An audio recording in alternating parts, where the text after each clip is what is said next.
Good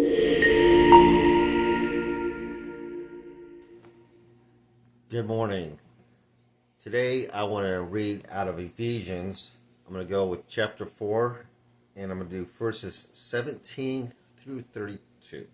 So here we go.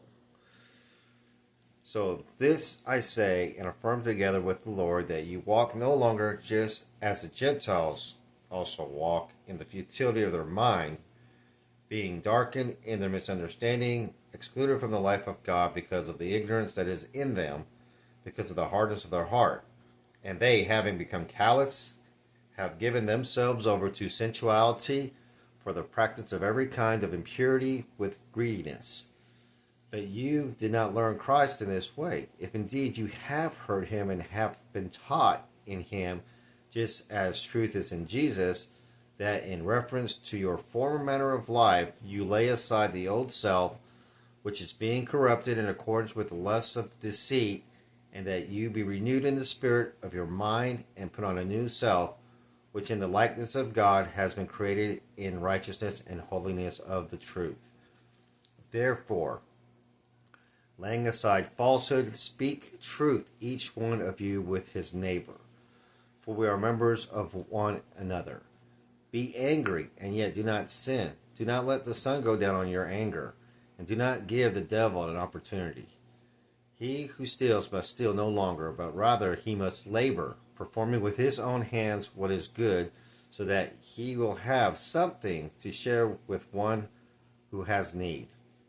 Let no unwholesome word proceed from your mouth, but only such a word as good for edification according to the need of the moment, so that it will give grace to those who hear. Do not grieve the Holy Spirit of God, by whom you were sealed for the day of redemption. Let all bitterness and wrath and anger and clamor and slander be put away from you, along with all malice. Be kind to one another, tender-hearted, forgiving each other, just as God in Christ also has forgiven you. Now, in my Bible here that I'm reading, the title of that section is called "The Christian's Walk." And so as I read this, the first part talks about that we should no longer be living as the world lives, as the culture is living. We shouldn't be living like it. We should not be thinking like it, because Christ has showed us a different way, a way of following God, a way of living in love. And further on, and because of that fact, we should put away our old lifestyles. Like I was saying yesterday, do a 180. Whatever bad that we were doing, we need to do the opposite, so that we can use that good that we've become and share it with others. Because if we share with others the bad things that we were or did,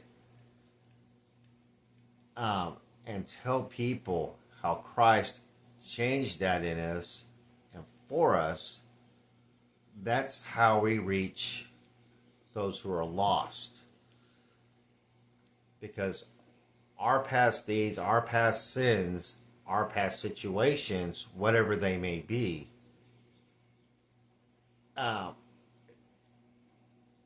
is exactly the same type in generation as somebody else out there in the world.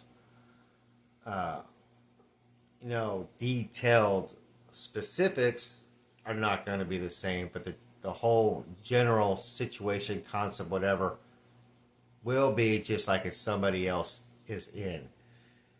And that's what you use to witness to those who are lost, because you can then tell them, hey, I've been where you're at, and this is what Jesus Christ did for me. And also, it's not just about a changing of actual things that we do or think, the attitude as well. You know, we should not want to deceive our fellow man, anybody. You know, lie. We shouldn't want to lie to them. And if we get upset or angry, God's not saying that we can't be angry. There's going to be times we're going to be angry, but how we treat that anger and how we react and respond with that anger needs to be godly and not sinfully, in where that you're purposely going out to try to hurt somebody to get back at them. And of course, you know, we should want to be speaking love, encouragement, power, healing for folks who are hurting, who are lost, and particularly concerning the situations that they find themselves in when we speak to them. You know, and we should never be thinking ill will of anybody. We shouldn't want to wish anybody hurt, harm, endangerment, you know, shame. None of that. Strife. We shouldn't want any of that anymore. We should want peace and love and harmony with our fellow man, with our fellow Christians, and with our Christ and God. So I hope this reaches out to somebody today. I love you guys, and we'll see you tomorrow. Goodbye.